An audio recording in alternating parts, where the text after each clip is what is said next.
Picture yourself as a forest ranger, spending your days among trees and wildlife, used to every creak of wood, every rustle in the leaves, and every call of a distant animal.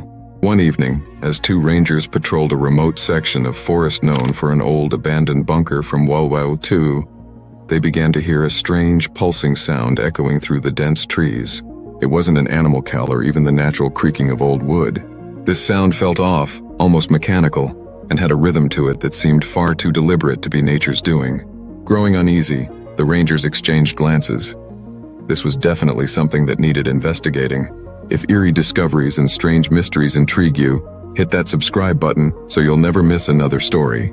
Now let's delve into what these rangers discovered that night. The two rangers adjusted their radios, ensured their flashlights were strong, and prepared to make their way toward the old bunker. The path was barely visible in the thickening twilight, forcing them to slow their steps as the sound became clearer. The bunker was an old military relic, largely forgotten by the locals, shrouded in mystery and half buried beneath decades of dirt and overgrowth. Few people knew it existed, and even fewer dared venture near it. It was rumored to have served as a communications post during the war, though its purpose remained murky. As they approached, the sound became undeniably loud, like a pulsing tap, and now it seemed almost as if it was calling to them. One of the rangers noticed that the bunker's rusted iron door, though usually shut tight, was slightly ajar. Heartbeats quickened as they shone their lights inside, their beams cutting through the damp, stale air. Dust and decay coated every surface, and old military crates and equipment lay scattered and abandoned. They slowly pushed the door open, the loud screech echoing through the quiet forest. And then they saw it. An old, weathered radio sitting on a table against the far wall, its green light flickering faintly as it emitted a series of strange pulses. Moving closer, the rangers realized the sound was a transmission in Morse code. One of them, who knew basic Morse code, began to decode it. With a look of alarm, he deciphered, "Help, trapped, below." The cryptic message felt like a punch in the gut. The bunker had been abandoned for decades. Who could have sent this message? And if someone was indeed trapped, how could the signal be active after all this time? Looking around, the rangers decided to investigate further.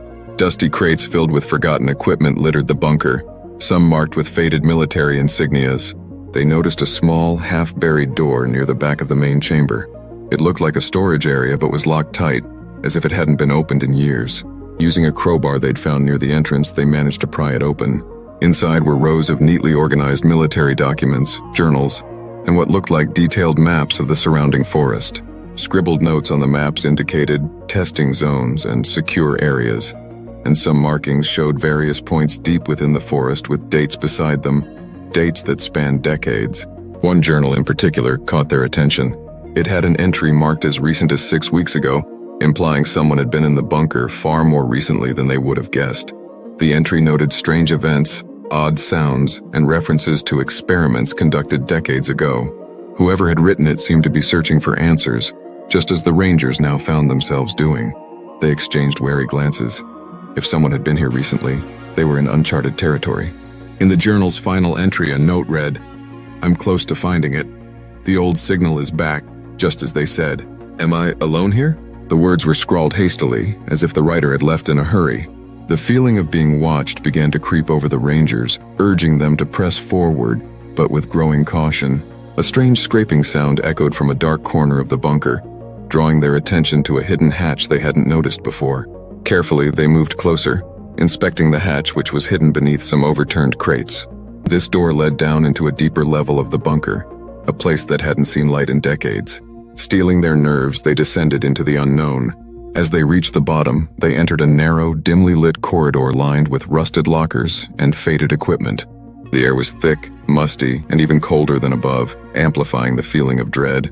They followed the corridor until they found a small enclosed room.